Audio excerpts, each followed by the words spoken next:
कितने बेचे थे भला कितने पैसे लाने बच्चे दे। हाँ जी, अस्सलाम वालेकुम दोस्तों, क्या हाल चाल है। चौक आज़म मंडी का आज आपको विज़िट कराते हैं, एंजॉय करें। आज मंडी बहुत तेज़ चल रही है। ये 160 की जो रेड ली गई है जिस सौदे में।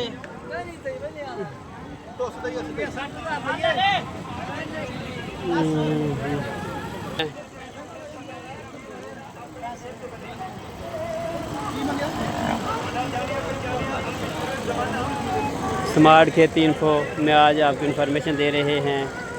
माशाल्लाह ये देखें जी, वैड 1,52,000 रुपये में फ़ाइनल हुई है माशाल्लाह।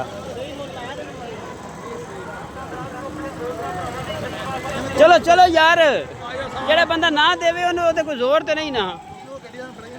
जा जा क्यों भाई, एक बंदा चीज़ नहीं देता। इतने केड़ा एक चीज़ जानवर है भाई।